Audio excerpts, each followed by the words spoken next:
You know, there's a lot of conflict. I hate to be dramatic and say there's a war, but there kind of is. I'm here with Josh from ZuberLawler and Del Duca, and we're talking about the Microsoft recent news that we've seen coming out regarding Azure. Can you tell our viewers a little bit more about what we've recently seen from Microsoft? Sure, absolutely. So Microsoft announced the other day that they, along with a consortium, IBM's included also, are now offering a product that's basically a bespoke token that they'll allow you to develop for any number of use cases. That's effectively going to be Ethereum type of thing, so smart contracts written in Solidity. But the key here is that it's all on Microsoft Azure, so it's their play to kind of create almost a global intranet, and I think it's actually going to be very difficult for some of the open platforms to compete with. Okay, so you're seeing this as strong industry competition that we're seeing from Microsoft? Yeah, very much so. If you think about it, the United States government particularly loves Microsoft. All the government computers have been running Windows for 30 years, they're safe. And the idea that they're going to come up with something that's compliant and transparent and auditable, and at the same time for the application developers, have all types of professional services and developers there to assist, compared to the public platforms, I won't mention any of them by name, it's really a very tough offering to beat. And I think when we look at US regulations, and you've mentioned Microsoft there as a very good use case, that it's an organization which is an enormous size, and US regulators are very familiar and almost very favorable of this. Does it make it difficult for the rest of the blockchain industry to compete? Hard to say what's going to happen.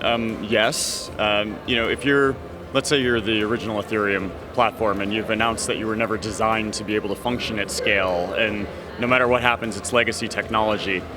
That's hard. I mean, the Ethereum Foundation is great and they try, but it's difficult. If you're EOS, and you already are semi-decentralized because you've got 21 nodes and that's it, and they're all run by very kind of powerful organizations and that's locked in. It's almost a question of how different are you than Microsoft, Azure, or Amazon AWS in any case, and then on top of that, there's governance issues, there's kind of semi-quasi-legality, and the SEC, of course, just had their settlement with EOS, and even though it was really a tiny slap on the wrists, it's still an acknowledgement that they did something wrong. It's hard. And I think when we look at EOS as a use case, as you mentioned, and the fact that we are getting this slap on the wrist, as you said, a comeuppance, is that the order that things are going right now? Is it quite difficult for organizations to approach regulators and ask for permission or ask for approval that things are going to go okay? And if so, do they continue to proceed and then wait for any form of slap on the wrist following that? Well, there's the argument that it's always easier to ask forgiveness than permission. And of course, all the US regulators are saying, come and speak with us, we're open, our doors are open, but then when you do, they try very hard to kind of cut into normally what it is that you're trying to do, and of course it becomes expensive, somewhat. But there's a lot of variability in terms of how the US regulations function, and there's a lot of kind of, I would call it semi-irrational fear in the rest of the world in terms of being able to work in the United States, but the US market's really kind of too big to ignore, so that's where really good lawyers come in. So that's your part of the question, really good lawyers. As far as EOS goes, there's two things that happen there. One is, it's a great example of cooperate with the SEC, don't fight them. You can contrast them to Kik, and I'm not sure if you're familiar with the Kik project, but it's gotten absolutely killed by the SEC, as well it should be. I won't go into what they are. EOS, on the other hand, cooperated with the SEC. SiaCoin is another one, cooperated with the SEC, and the penalties are relatively light. The other thing about EOS is EOS raised $4.2 billion, I think. That's bigger than the SEC's enforcement budget for 3 years in a row. So I think the SEC there was in a position of, well, we have to do something, but they couldn't really go after them because, quite honestly, EOS would suck up their entire budget fighting them. So, practicality.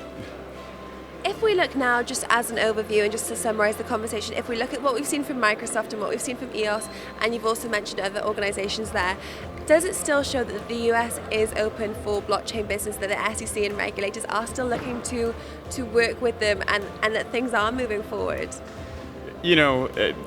There's a lot of conflict. I hate to be dramatic and say there's a war, but there kind of is.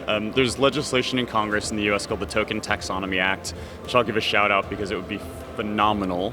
It's basically what Australia does. It's the Australian system.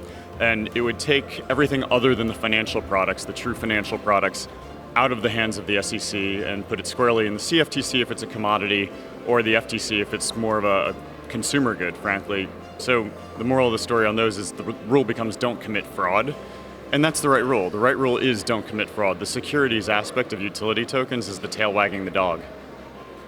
Josh, thank you so much for providing your insights today. It was an absolute pleasure. My pleasure as well. Thank you. Thank you, and we'd love to hear how you found this segment, so share your thoughts with us.